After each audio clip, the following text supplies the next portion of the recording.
We're continuing this conversation about the different types of, at least the main types of deadlifts. So we have a conventional, we have sumo, we have a Roman. Now we've talked about 4 different types of deadlifts. There is a wide array of family ones of these, but I want to kind of specify on this next one of a single leg iteration of a deadlift. Now, the single leg, let's see if that lightens the light around me. The single leg deadlift, you can think of as doing this with one leg on the ground or a split stance. We're going to kind of lump these two together. Trap bar meaning a specific type of bar. Some people will call it a hex bar due to. So let's lump these two together by talking about each of them. So the single leg RDL or single leg deadlift, you can technically, there's a difference a little bit to each. There's so many different things you can use, from dumbbells to suspension trainers to body weight to cables to whatever be the thing you hold as a weight or no weight. There is multiple ways to, again, progress and regress this exercise. I would say the single leg RDL or single leg deadlift without any, with the other leg being off the ground, is more so specifically a stability exercise. I like using it for a huge array of clientele. Honestly, I can see it working for most clientele, if not all clientele, for the fact that it works on the imbalances between the two legs in the sense of the stability. And a little bit of, because of most people when they train, we train in a forward and back type movement or up and down type movement. But when you have to do this exercise, your stabilizers from the side have to work that tend to kind of get a break doing traditional exercises. So we work the gluteus medius, we work the ankle joint a lot. Yes, the hamstrings are being worked as well. So with this exercise, I believe it is a very useful tool, especially I'll use an example of a client who she started with, actually I can think of 2 of them, I'll kind of lump them together. Both have some balance stability issues in the past, and I started them both with suspension trainer, because again it's assisted, so to speak. You can also use something to hold on to, that's another iteration, to doing it with body weight, just out and with not holding on to anything. One of them is kind of currently doing that version. To this other lady who progressed from there to performing it with dumbbells or kettlebells and going into, there's different ways to kind of progress in that sense. Then you have the split stance position or staggered stance RDL. This is a useful tool for really isolating the one leg at a time, but more in a hypertrophic or muscle building thought process, as well as, of course, strength. Because your kickstand, so to speak, that other leg, is stabilizing you on the floor, but you're still isolating the other one. So if there's muscle imbalances from one side to the other, if there's you just want to mix it up and do this, again, a wide array of clientele could benefit from this, then it is a useful tool to add to your arsenal. Both exercises, again, can have a wide array of things you can use to progress or regress, as said a moment ago. With both of these, I would say there's no need to really max out, because that's not really the intent of these exercises. I mean, if that's your game, sure, go for it, build resilience there. But really the reps that kind of fit well is going to be 5 and above.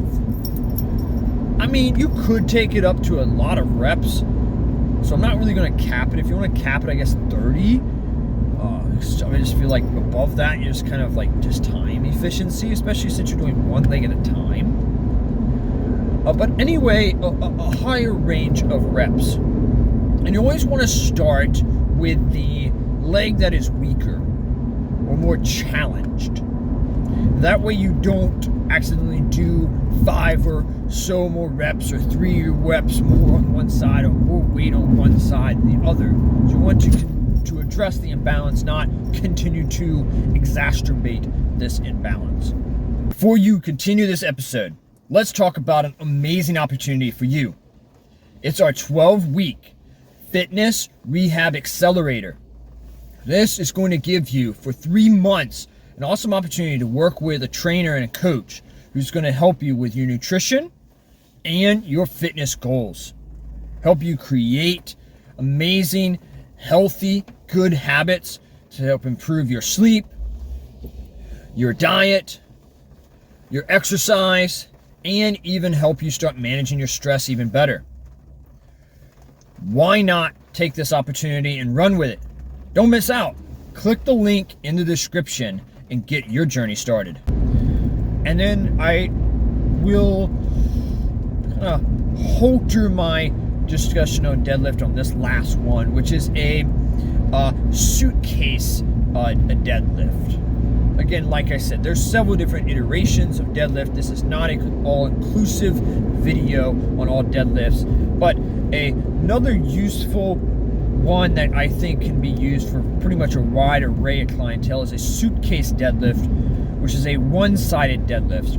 Again, using a bar, dumbbell, kettlebell, whatever you want to hold as the weight or the resistance. You're going to have it on one side of your body, typically again starting on the non-dominant side, the weaker side, the challenged side. This is a little bit more core involved, a little bit more back muscles and the muscles that help the spine fixate itself into a neutral position.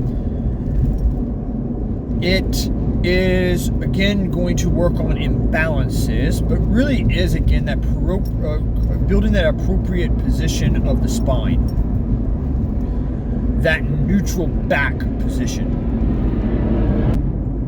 And it is a very useful tool for building that, because you're going to, and honestly, if you're somebody, this is a little bit more into, again, if you're like, I can see it being used in physical therapy, I can see it being used for clientele for a specific stabilizing and working the stability muscles of the, again, like I said, the back and the which is going to be from the abdomen, the obliques, from the QL muscles, from the spinal erector muscles, to name a few of them. As useful for also sport athletes, for power lifters, Olympic lifters, so that they could be able to adjust when weight is shifting during lifts.